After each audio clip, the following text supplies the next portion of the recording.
la Marie la en cagade qui m'a laissé au père là.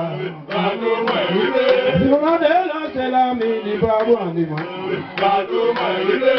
Nous vivons de combat comme ça. Nous vivons de Marinella. Après bateau, moi monte à la houille. Après bateau, moi monte à Cavanier. Nous vivons de Marinella. Yo Marinella.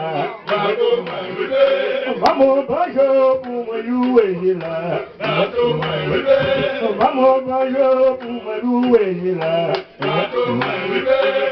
Yo Marinella.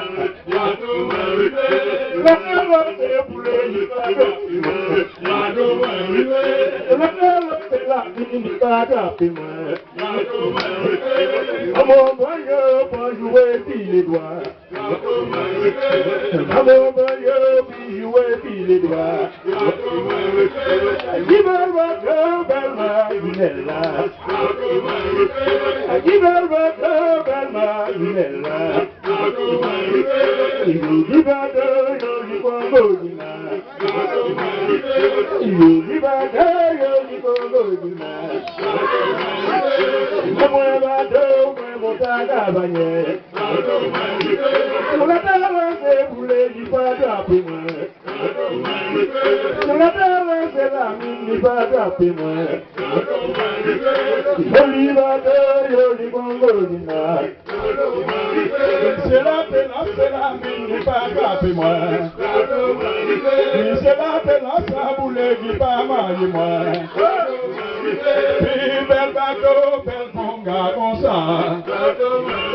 Puis bel bateau, bel Marinella. Moi, regarde qui m'a laissé faire moi là. C'est là de la saboulée qui pas marié moi. C'est là de la fée, la mine m'a gâté au bel. Puis bel bateau, bel monga, comme ça. Puis bel bateau, bel Marinella. Maman te prend bateau là, il y a des tirades. Maman te prend bateau là, il y a des mountains. Joli bateau, joli monga comme ça. Joli bateau, joli Marinella. Moi, regarde qui m'a laissé faire moi là. Les potas qu'on a fait la voix pour moi jouer. Les potas qu'on a fait pour moi faire aller. Boulanger, on a pas moi belle bonjour.